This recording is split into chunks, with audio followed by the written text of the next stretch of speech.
Halo mahasiswa Antropologi UI 2020, apa kabarnya semuanya di rumah? Semoga sehat-sehat selalu ya. Kenalin, nama aku Maharani Nurhayati, biasanya dipanggil Mahar, selaku Ketua Himpunan Mahasiswa Antropologi UI 2020. Di video ini bakal ngejelasin sedikit tentang antropologi dan semoga dapat menjawab segala kebingungan-kebingungan kalian tentang antrop tuh ngapain aja gitu. Singkatnya, antropologi itu mempelajari tentang manusia dan kebudayaan yang dihasilkannya. Setiap manusia itu memiliki kebudayaan, karena manusia itu memiliki pola perilaku, tindakan yang bersama-sama dilakukan dalam masyarakat. Antropologi itu analisisnya dalam keberagaman manusia seperti keberagaman ras, suku, dan bangsa, dan lain sebagainya. Kalau ngomongin sejarah sedikit, antropologi UI itu berdiri atau didirikan oleh Pak Kuncharaningrat, tepatnya di Fakultas Sastra Universitas Indonesia pada tahun 1987. Kemudian pada tahun 1981, antropologi resmi membuka program sarjana. 2 tahun kemudian, antropologi UI yang awalnya berada di Fakultas Sastra dipindahkan ke Fakultas Ilmu Sosial dan Ilmu Politik.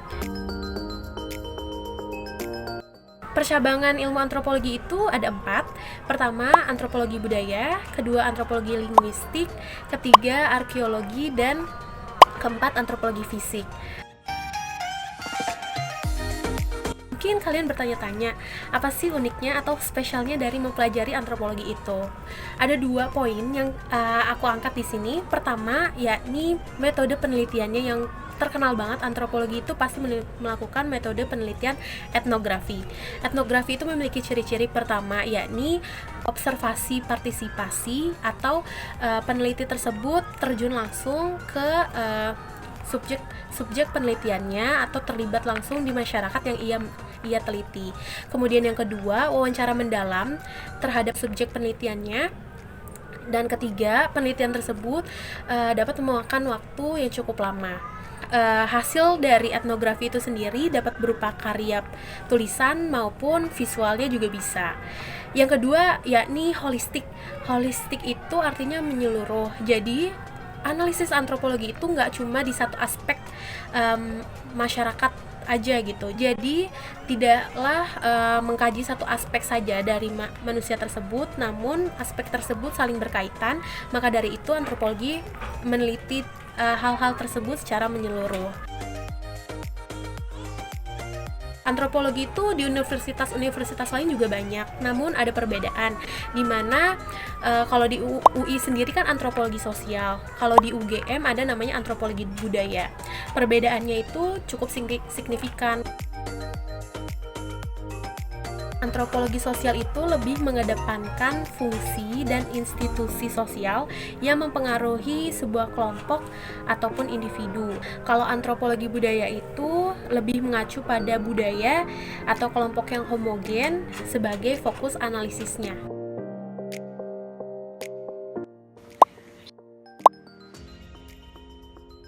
Nah, untuk mengenal antropologi lebih lanjut, ada beberapa spesialisasi yang bisa kamu pilih selama kamu berkuliah di antropologi yang sesuai dengan keinginan dan minat kamu sendiri. Di antaranya, yang pertama ada antropologi medis. Di antropologi medis, kita belajar bagaimana masyarakat mempersepsikan suatu atau berbagai penyakit. Kita belajar juga bagaimana sistem kesehatan masyarakat di kelompok-kelompok tertentu. Nah, yang kedua ada antropologi politik. Di antropologi politik, kita belajar tentang gak hanya sistem-sistem politik yang formal, tetapi juga sistem-sistem politik yang informal. Selain itu, kita belajar bagaimana aktor-aktor politik menjalankan sistem politik.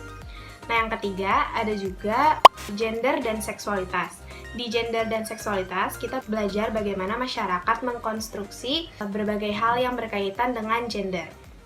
Nah, di dalam gender itu terdapat peran, stratifikasi, hingga stereotip gender yang masing-masing dibentuk oleh kelompok atau masyarakat tertentu. Nah, dari berbagai pelajaran yang kita dapetin dari antropologi, kita juga mendapatkan kemampuan-kemampuan atau skills yang akhirnya meningkat. Yang aku rasain itu, aku dapat meningkatkan skill menulis, critical thinking, sama bagaimana melakukan riset kuantitatif dan kualitatif secara sistematis dan sesuai dengan kaidah-kaidah keilmuan. Kemampuan-kemampuan yang kamu dapatkan setelah berkuliah di antropologi dapat menuntun kamu untuk kerja di dunia profesional yang lebih luas lagi. Beberapa bidang yang dapat kamu tempuh setelah berkuliah di antropologi diantaranya bidang pemerintahan, bidang penulisan dan penyiaran, hingga sektor swasta lainnya. Seperti kamu bisa menjabat jadi HRD atau bahkan project manager. Nah, beberapa tokoh yang kita kenal lulusan antropologi UI diantaranya adalah Mutia Hatta yang menjabat sebagai Menteri Negara Pemberdayaan Perempuan pada tahun 2004 hingga 2009, dan juga ada Feni Rose yang kini terkenal sebagai pembawa acara terkenal di Indonesia. Untuk tahu antropologi lebih lanjut, kamu bisa hubungi kanal-kanal media antropologi, diantaranya website antropologi di www.anthropology.visip.ui.ac.id atau hubungi Line, Twitter, dan Instagram official Himen UI. Terima kasih sudah menonton dan kami tunggu kamu di Antropologi Visip UI. Bye!